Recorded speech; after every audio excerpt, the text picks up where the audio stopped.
Well, this is the podcast, the video podcast for Multifaith Matters, and I am privileged today to have as my guest Pastor Stephen Trainer of Graffiti Church and Ministries in Brooklyn, New York. Pastor Stephen, welcome. Thanks so much. I do want to acknowledge where I found out about your story. A sister type of ministry, Neighborly Faith, has a podcast. And they interviewed you, and I'm always pleased to learn about other pastors and churches relating to other religious traditions and the kinds of ways that we support at Multifaith Matters. To begin, can you tell us a little bit about what's going on at Graffiti Church? How'd you get started? Yeah, so we're part of an interestingly named family of churches based in New York City. We have some sites outside of the city as well. We're independent. Each site is independent but affiliated, and our heartbeat is to serve the unserved in the hard places, usually in the inner city. And we've been here serving the Coney Island community in Brooklyn since 2015. Now, you have a Southern Baptist connection, is that correct? That is correct, yes. Yeah, the reason I mention that is because a lot of denominations are struggling today, struggling to connect meaningfully with their neighbors, and the Southern Baptist Convention is one of those, but you're doing something very different. Now, what caught my attention in the podcast interview that you did for Neighborly Faith was your interaction and the way in which you're interacting with Muslims in your area. Can you tell us a little bit about how that process came about? How'd you make those connections?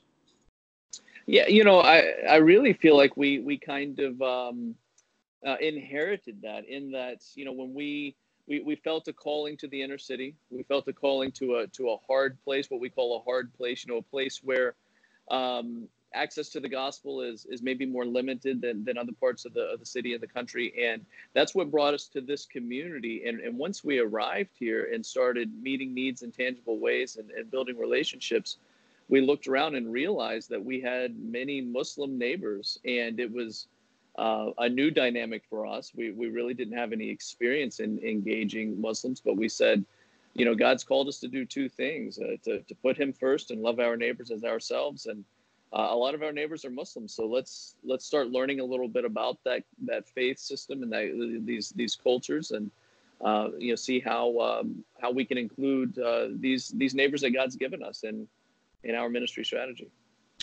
Now, from what I've heard and read a little bit about online, is that you helped them with an iftar meal. Can you tell the listeners who may not be familiar with that what that's all about and how that came together?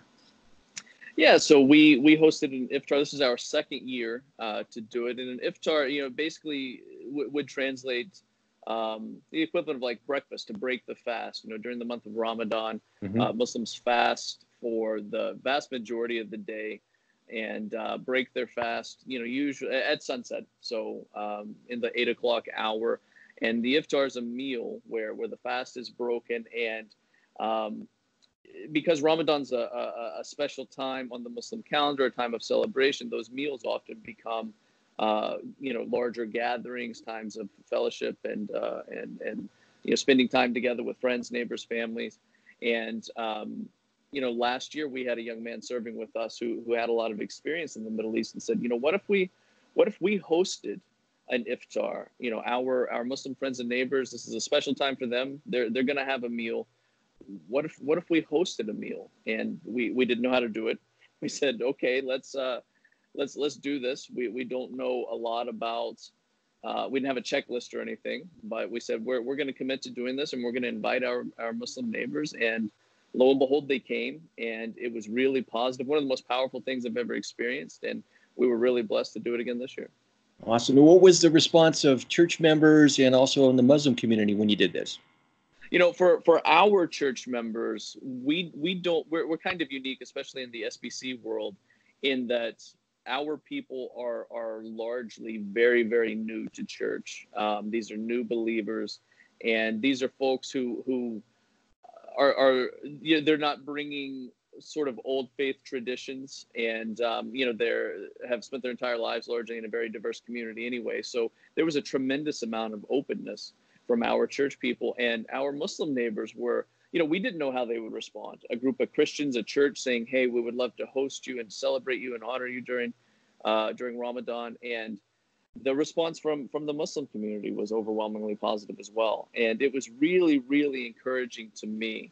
I remember I had this just kind of moment where I looked around and I saw people that we had baptized a month prior. We're talking about brand new Christians serving cross-culturally, serving Muslims and showing them what the love of Jesus looks like in a tangible way. And I thought, wow, you just can't put a price tag on this.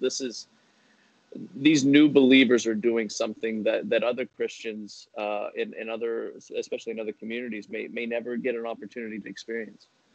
Has there been any opportunity to build on that meal, or is that still something that's in process?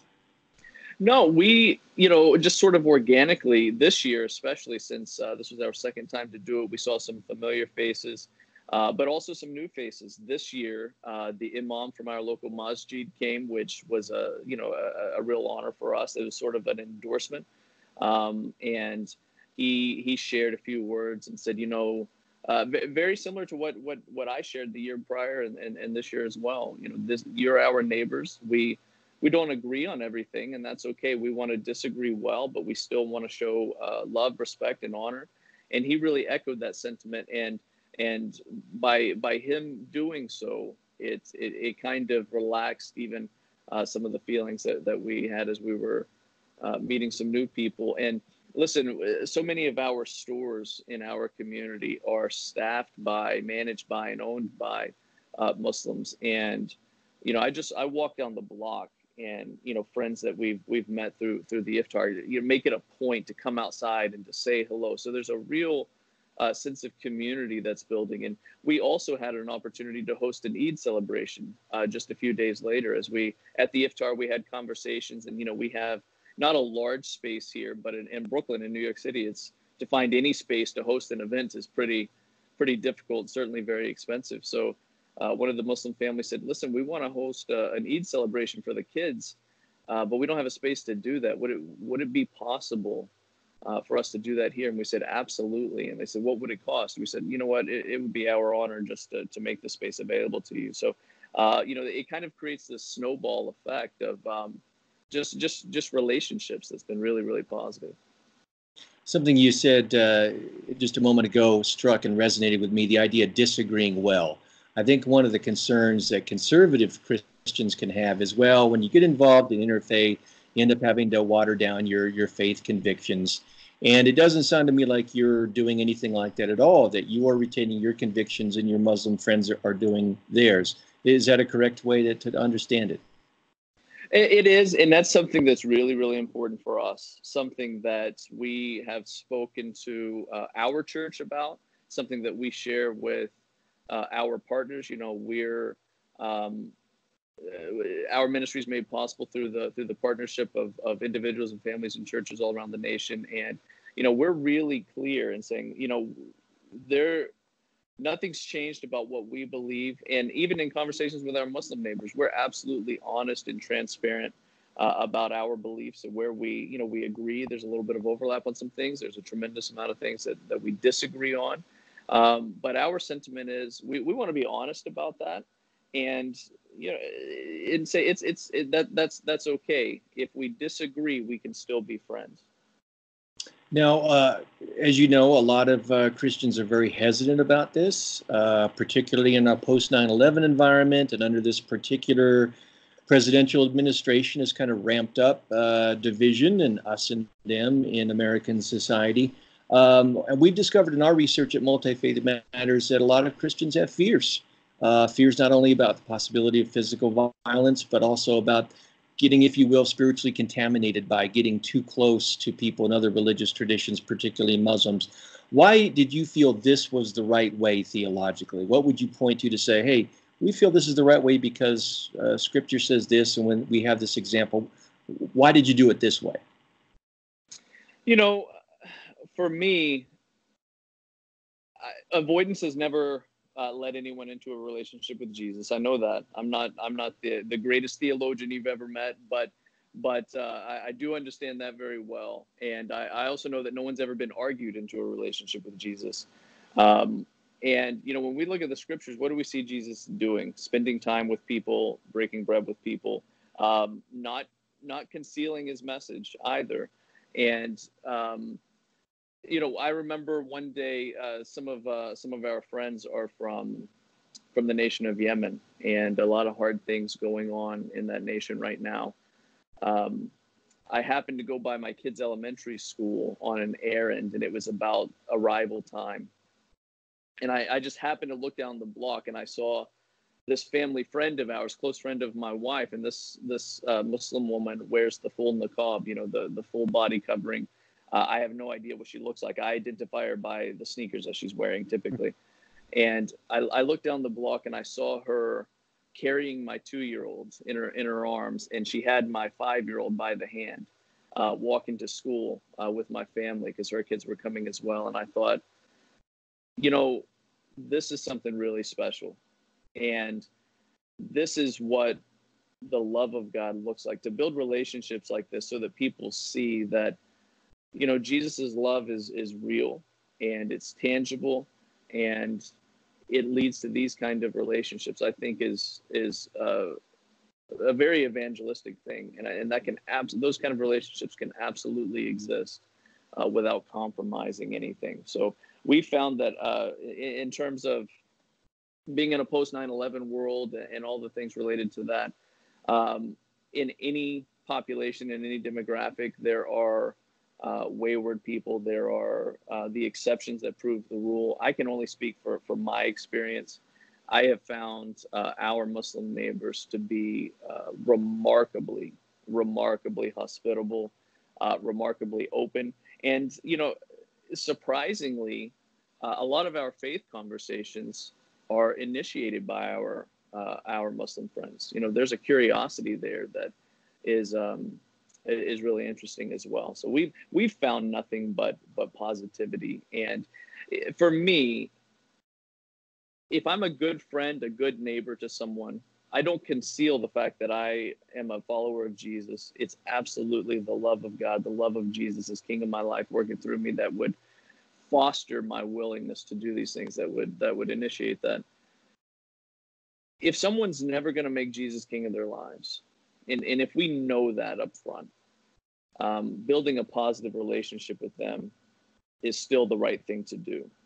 But we also believe that God brings the miracle, and through our small steps of faith, God takes big steps. And we're just trusting God for positive outcomes. That we've had nothing but positivity so far, and we're excited about the future. Well, that's music to my ears.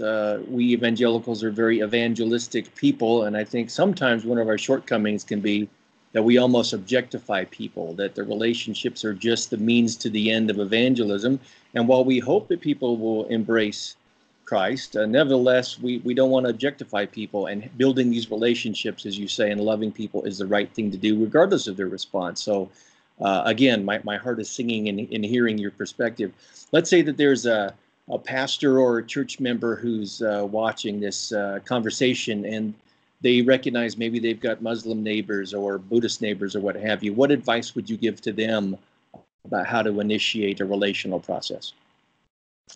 Well, I'm very much a learner myself, so I don't know if I'm qualified to give advice, but I can share a little bit of our own experiences. Listen, people are people, and even though a lot of cultural, really pronounced cultural differences may exist, at the end of the day, we're still talking about people. We're still talking about humans, and kids are still kids. And I would encourage anyone to start with that. What are the common rhythms of life? Your neighbors, they eat, right?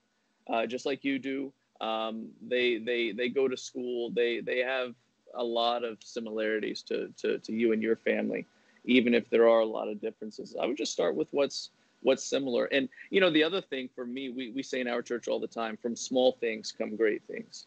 And sometimes when we think really big picture, we think about really kind of new and exciting things like, wow, we've never engaged Muslim neighbors before, and we're excited about that, but how do we do that? We very often look for some really big thing. Wow, we're going to build this whole strategy and this multi-layered event. Just start with small things. Say hello. I mean, that's a great place to start. You know, how many times do we go by someone we never learn their name? You know, just start with the small things, and God will do the great things. Just be a good neighbor, be a good friend, and you know, God will open doors for next steps. Yeah, well, I don't think any of us are experts. I think we're all trying to figure this out, and God guiding our steps along the way.